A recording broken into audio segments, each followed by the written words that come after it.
اب میں دعوت دیتی ہوں حریم رانیہ کو، جن کی تقریر کا موضوع ہے اور وہ آ کے سنا جاتے ہیں تقریر مجھے سٹی اسکول جھنگ سے۔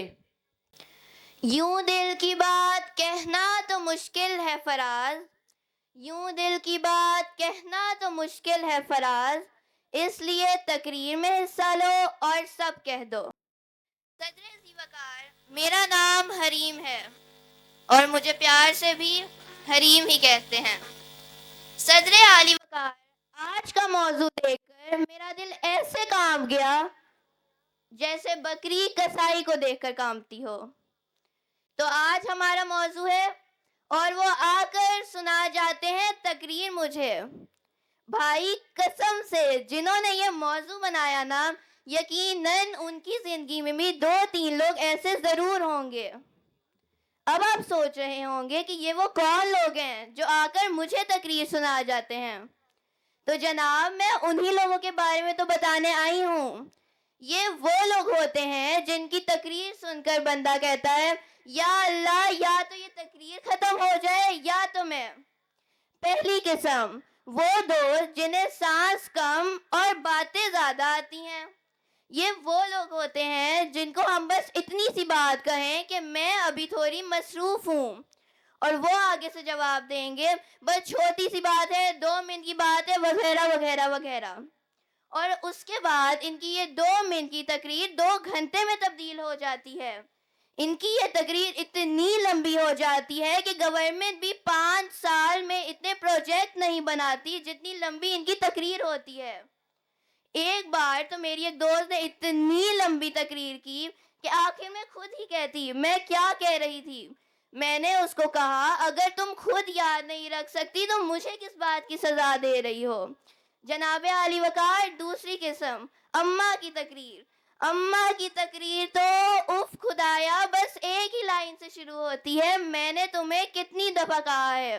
اس کے بعد ایسے شروع ہوتی ہے کہ رکنے کا نام ہی نہیں لیتی۔ کبھی کبھی تو میں سوچتی ہوں کہ اماں نے اپنے اندر کوئی مائکرو فون پاور بینک لگایا ہوا ہے۔ اماں تو بھنڈی بناتے ہوئے بھی تقریر کرتی رہتی ہیں۔ بیچاری بھنڈی بھی کہتی ہوگی کہاں پھنس گئی میں، اس گھر میں تو پکنا ہی کرتی تھی۔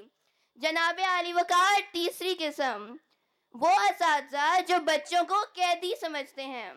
یہ وہ لوگ ہوتے ہیں جو کلاس روم کو جیل سمجھتے ہیں اور ہم بیچارے معصوم بچوں کو قیدی۔ جناب عالی وقار، اصل دکھ تو ہمیں اس بات کا ہوتا ہے کہ سر کہتے ہیں کہ میں لیکچر مختصر رکھوں گا، اور اس کے بعد چھٹی ہو جاتی ہے، گھنٹی بج جاتی ہے، باقی جماعتوں کے بچے اتنے مزے سے اپنے بستے لے کے گھروں کو جا رہے ہوتے ہیں، لیکن سر پھر بھی لیکچر جاری رکھتے ہیں۔ جناب عالی وقار، چوتھی قسم، شادیاں لوٹنے والے مقرر۔ بندہ بریانی کھانے آیا ہوتا ہے اور وہ چاچا جان مائک پکڑ کر کھڑے ہو جاتے ہیں۔ ایسا لگتا ہے کہ چاچا نے بچپن سے یہی موقع تلاش کیا ہو۔ جب چاچا کی تقریر شروع ہوتی ہے تو بریانی گرم گرم ہوتی ہے، اور جب چاچا کی تقریر ختم ہوتی ہے تو بریانی برفی بن چکی ہوتی ہے۔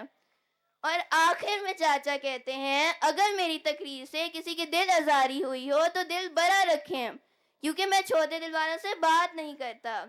چاچا جان دل چھوٹا نہیں ہے، پلیٹ کھاری ہو گئی تھی۔ آخر میں بس اتنا کہنا چاہوں گی کہ جو لوگ بھی آ کر مجھے تقریر سناتے ہیں اللہ انہیں خوش رکھے، آباد رکھے، لیکن اگلی دفعہ اگر پھر کسی نے مجھے آ کے بلا وجہ تقریر سنائی تو میں بھی پورے 2 گھنٹے کی مکمل تفصیلی دھماکے دار تقریر سنا کے بدلہ لوں گی۔